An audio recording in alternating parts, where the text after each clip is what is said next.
مخاطبین از رسانه پشت ماجرای فیلم استاندار سابق یادتونه یعنی تیم زنه میگه که منم داشمی رو های گلزار جابجا کرد. درود به مخاطبین عزیز، بنده امین فردین خوشحالم که به همراه تیمم بار دیگه با یک برنامه پشت پرده دیگه با شما هستیم. امیدوارم که هر کجای این کره خاکی که هستید حال دلتون خوب باشه. امروز قصد داریم که در این برنامه راجع پشت پرده های خانم لیلا واثقی، فرماندار سابق شهر قدس، با شما صحبت بکنیم. خانومی که یه سری اعمالها و رفتارهای هم سیاسی هم غیر سیاسی در فضای مجازی انجام داده بود که حسابی نقطه جوش مردم چسبون تا خشتک و ماجرا هم از این قرار بود که چند روز پیش اومدن یه یارانه 300-400 هزار تومانی اعلام کردن و گفتن که مردم دیگه رفتید اوور 2 میلیارد، دیگه نه بدبختی دارید، نه بیپولی دارید، نه یعنی داریم ما با این یارانه هایی که به شما میدیم تنه میزنیم ولک به تنه کشورهای اروپایی، خصوصا همین آلمانی که من زندگی میکنم. یعنی شما با این 300-400 هزار تومان کشورهای اروپایی، امریکایی، افریقایی میتونید بدید، یه پولی هم میتونید ذخیره کنید. و اومدن توی 23 یه دونه گزارش تهیه کردن و 3 تا خانم آوردن، گفتن که نمیدونم خانم فلانی، خانم فلانی و خانم فلانی، این 3 نفر یارانه دریافت کردن به میزان تعداد افرادشون و میخوان خرید بکنن و شروع کردن این گزارش رو تهیه کردن. بریم ببینیم این گزارش رو. یه نکاتی داره بعدش بهتون میگم. این گزارش خیلی سر و صدا که چقدر فوش خار مادر خورده این خبرنگار و این خانومه. ببینید. امروز خبرنگار ما به فروشگاهی رفته و پیگیر شده ببینه با یارانه واریز شده چه کالاهایی میتوان خرید. خانومایی که یارانه‌شون هم گرفتن.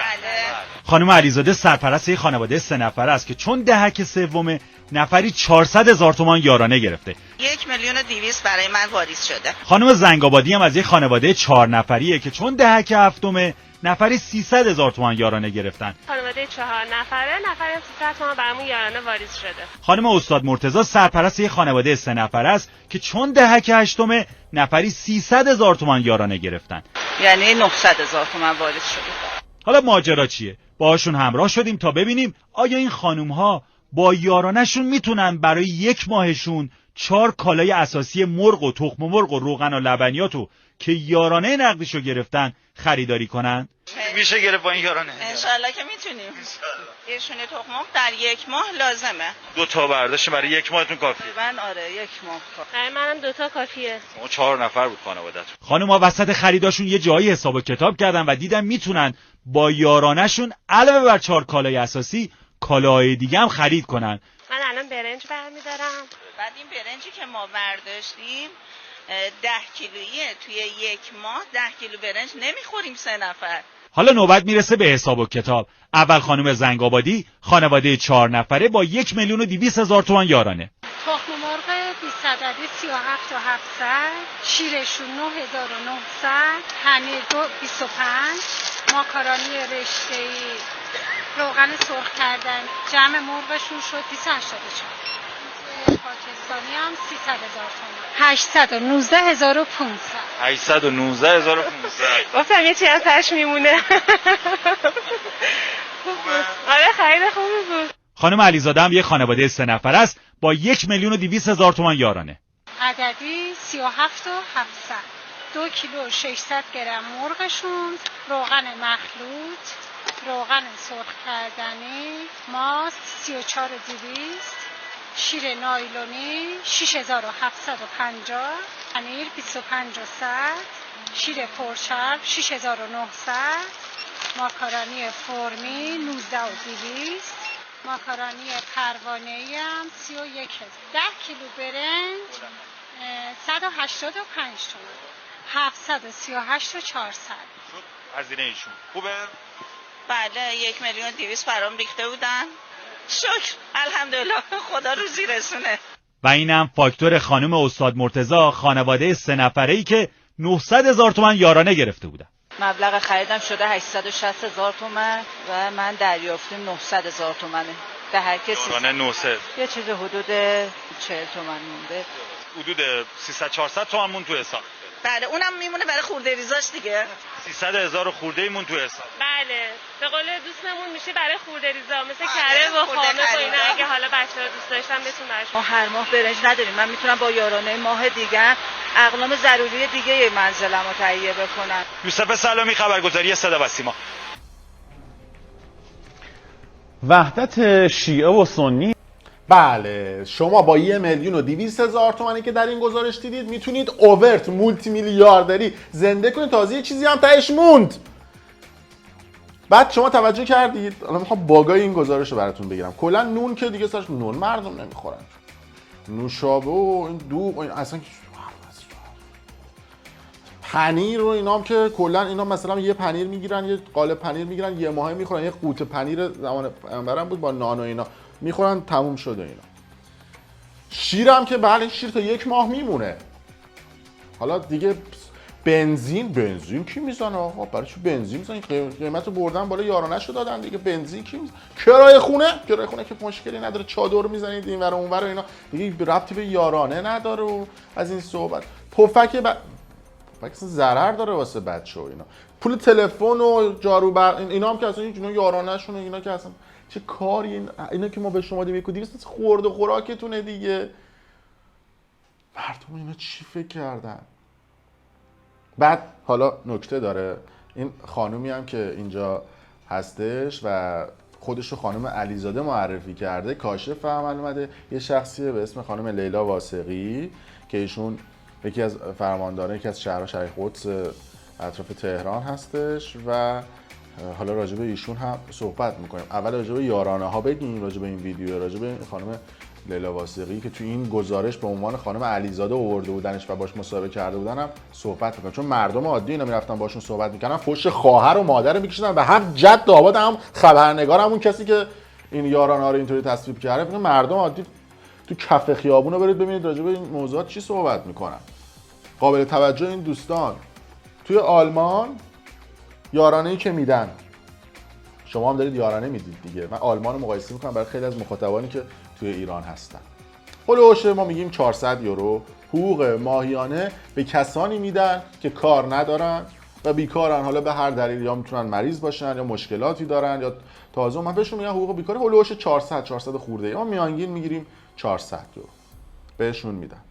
از اون طرف بیمه‌شون هم میدن که هولوش 300-400 یورو بیمه‌شونه، یعنی فول بیمه اگه اتفاقی بیفته میشه چقدر؟ میشه 800 یورو تا اینجای کار. کرایه خونه‌شون هم میدن برای یه نفر مینیمم تقریبا 450 یورو. ما خیلی دست پایین دارم میام، شهرهای مختلف، جای مختلف مثل مونیخ، مثل برلین، مثل هامبورگ، مثل دوسلدورف، مثل جای مختلف فرق میکنه. ما الان میانگینش رو میگیریم 450 یورو، تو خیلی بیشتر. تا الان میشه 1250 یورو به علاوه اینکه پول بلیط اتوبوسشون و چیزهای مختلف رو میدن میشه 1300 یورو. مینیمم به یک آدم 1300 یورو یارانه میدن که 450 یوروش حقوقشه. حالا اقلامی که میتونه بخره چیه؟ یه دونه شونه تخم مرغ رو میخره، حالا اینجا شونه تخم مرغش 8 یورویه، تقریبا 2 یورو. نسبت به 400 یورو حساب بکنم. نوشابه رو میخره مثلا 1 یورو. من بالا به شما میگم. یه دونه نوشابه خانواده. گوجه میخره کیلویی 2 یورو. نه 3 یورو. حالا امام انقلاب به خطر نیفته در کل شهرستان‌های آلمان کیلویی 4 یورو گوجه میخره. پنیر میخره قالبی، یه پنیر رو میتونی بخری، دارم دست بالا میگم 2 یورو. شیر رو میخره 1.5 یورو.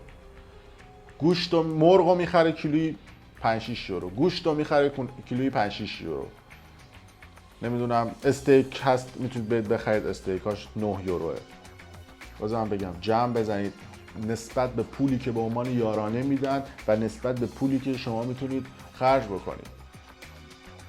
بعد اینا اومدن میگن 300-400 هزار تومان.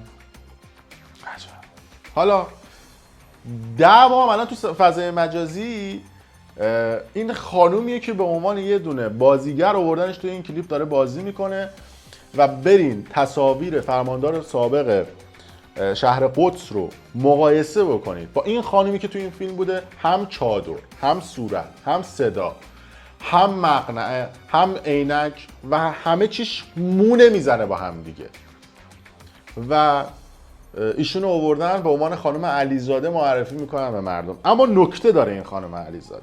ایشون توی اون اعتراضاتی که مردم سال 1398 داشتن، 1500 تا از جوانای اون مملکت کشته شدن، ایشون خود شخصا میاد اعتراف میکنه که دستور شلیک به آدم‌هایی رو داده بوده که میخواستن وارد فرمانداری بشن، فرمانداری شهر قدس، و این خیلی با افتخار هم میاد این صحبت رو اعلام میکنه به اون معترضین سال 1398. ببینید ویدیوشو. سمت عقب‌تر جلوی در به ساختمون اومدن و اونها در رو شکوندن، داخل شدن.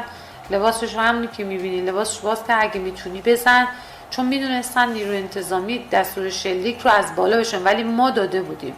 من گفته بودم بهشون که هر که از در فرمانداری وارد شد داخل بزنیم. از اون ور آقای رحانی فضلی بابت این دستور شلیک از خانم لیلا واسقی تشکر میکنه و تبریک میگه به ایشون.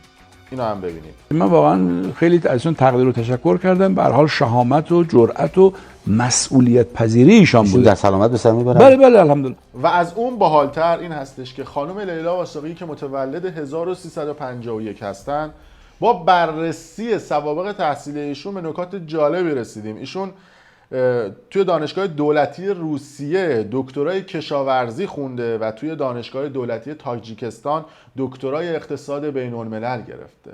اما دریغ از این که کسی که 2 تا دکترا گرفته، یه دونه از ایشون شما مقاله بین المللی ببینید، و دریغ از این که شما بتونید پایان نامه ایشون رو پیدا کنید. معمولا کسی که عنوان دکترا رو میگیره باید مینیمم 2 تا دکترا دیگه، بعد 10 تا مقاله رو شما تو اینترنت داشته باشی، ولی اسم و فامیل ایشون رو وقتی سرچ میکنیم یه چوسه مقاله هم شما پیدا نمیکنید. از اون بالاتر این هستش که طبق رده‌بندی سایت یونیرنک که رتبه بندی و رده‌بندی دانشگاه‌های کل جهان رو ثبت میکنه و دانشگاه ایران هم داخلش هستش، دانشگاه دولتی روسیه رو بهش رتبه 3529 رو داده، یعنی رتبه‌ای که داره، و رتبه دانشگاه دولتی تاجیکستان رو که ایشون داخلش دکترای بین‌الملل گرفته، رتبهش رو 10335 داده. و صرفا جهت این که اطلاعاتتون بره بالا و مقایسه بکنید هستش که رتبه دانشگاه تهران توی این سایت یونیرنک 104 عنوان شده. و جالبه که توی رزومه خودش و توی سایت‌های مختلف خودش رو مسلط به زبان انگلیسی، روسی و تاجیکی دونسته. ولی خب حالا نمیتونیم ما راستی آزمایی بکنیم که ایشون چقدر زبان انگلیسیش قوی بوده، اما برای اینکه بخوایم بهتون اثبات بکنیم که زبان تاجیکی که ایشون عنوان کرده کاملا بهش مسلط هستش، میتونیم سخنرانی امام علی رحمان رو توی سازمان ملل ببینیم که ببینید که زبان تاجیکی ایشون به عنوان رئیس جمهور تاجیکستان سطح زبان تاجیکیشون چی بوده. ببینید. در آغاز سخن جناب میراسلاو لایچاک را با مناسبت انتخاب شدنش به حیث رئیس اجلاس 72 مجمع عمومی سازمان ملل متحد تبریک گفته به او در اجرای باثمر این وظیفه موفقیت میخواهم. بله، ایشون زبان تاجیکی که الان شما دیدید رو مسلطه، یعنی شما 90% ایران یه هفته برن تو تاجیکستان میتونن مثل بلبل زبان تاجیکی رو یاد بگیرن، چون زبانشون فارسیه. از اون طرف پس از این اتفاقات و دستور شلیک‌ها و چیزهای مختلفی که ایشون صادر کرده بوده، 23 فروردین سال 1400 ایشون تو لیست تحریم‌های اتحادیه اروپا در حال حاضر قرار گرفته و توی اروپا نمیتونه ایشون بیاد و حتی بهشون ویزای شنگن اروپا هم نمیدن.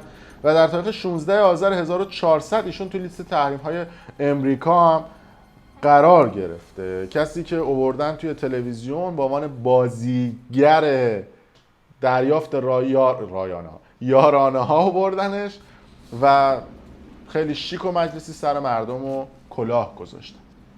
اینم از ایشون. خیلی دوست دارم نظرات شما رو هم نسبت به این قضیه بدونم. ممنون که تا این لحظه با ما بودید. اگر دوست داشتید ویدیو رو لایک کنید و برای دوستان خودتون به اشتراک بذارید. ممنون از شما.